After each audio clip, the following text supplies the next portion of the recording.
What is going on, guys? It's Modded Warfare here and welcome back to another strategy guide. So in this video we are going to be looking at Shi No Numa, a good strategy on Shi No Numa. I'm doing strategy guides for every single map, so we are going to do one for Shi No Numa even though it's not too much of a difficult map. So for Shi No Numa, if you're going to be using gobblegums, then you're going to want to make sure that you have one that can give you an extra perk. So something like Perkaholic, Soda Fountain or Unquenchable are all good for that. Another thing you're going to want is, if you want to Pack-a-Punch in the game, because there is no Pack-a-Punch in the map by default, so if you want to Pack-a-Punch your guns, then you're going to have to make sure you have a gobblegum that can give you a Pack-a-Punch weapon, so something like Crate Power or Wall Power or Ephemeral Enhancement, which will only Pack-a-Punch the gun in your hand for 60 seconds, but again, you know, that can be quite useful. So any one of those is optional. You're also going to want to have Alchemical so that you can, of course, get more ammo when you're running out, because you can't always rely on max ammos, particularly for this strategy. So anyway, once you get into the game, what you're going to want to do is start off by opening up the gate and then heading downstairs to the box. Once you get into the box, there's kind of an area where at the bottom of the stairs, which should be still blocked off, and then there's also a door to the comm room, which should also be closed. You can kind of camp in that little room where the box is, because all the zombies will just kind of come in front of you, and you can just stay at the bottom of the stairs, and none of the zombies will come behind you. They'll only come from generally in front of you, kind of to the right, to the left, and in the middle, but not behind. So that's a fairly good strategy. Alternatively, though, you can go to the right. You can go to the right, and there is the door to the storage area, which should be closed, and then also a barricade. You can kind of camp there as well. It's a bit more of an open space, and there's only one or two zombies that usually come at the barricade. Most of them will come in front of you, so that's a good area to camp in as well.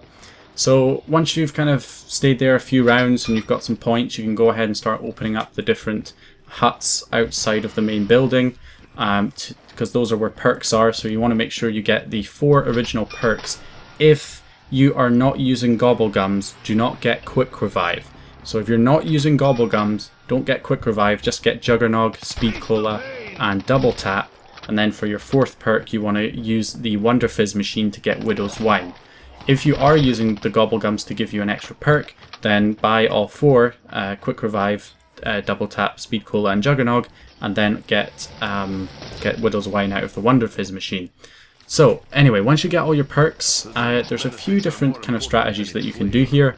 One of them is to head out into the doctor's quarters and call the zip line to you, and then once the zip line gets to you, you pay for it for 1,500 points. It's a lot of points, I know, just for a zip line, but it will take you back up to the main building, and now the zip line will be up at the main building, and you can kind of just camp on top of that zip line and, you know, just shoot all the zombies that are coming at you. They'll come really close up to you, but you can just kind of stay there and kill a bunch of zombies. Even with kind of, you know, average weapons, you can survive to the high teens, like 18, round 17, round 18. And then if you have better weapons like the Raygun Mark II or the Drakon or a Dingo or something like that, then you can probably last to, like, you know, 20, 25, something like that. And then once you get overrun, you can just kind of drop down the back of the zip line to the doctor's quarters area, and then run back into the building and run out into the swamp. So this is the main spot for surviving in Shi No Numa. It always has been, which is to open up the door to the comm room, which you should already have open if you have all the perk areas open. So you head out into the comm room and you just train around that one big kind of swamp area that is between the main building and the comm room hut itself. And you just kind of, you know, train around there and just keep going around there in a loop constantly and building up all the zombies behind you into a big group, and then you can just hit them with one shot with the Wunderwaffe and that will kill a bunch of them, and, you know, just keep turning around, firing a shot of the Wunderwaffe into the group of zombies, and that will electrify them all, and yeah, you can go through the rounds that way. It's a pretty decent strategy. It's a very old strategy, and obviously you get dog rounds every few rounds as well, which guarantees you a max ammo at the end of that round.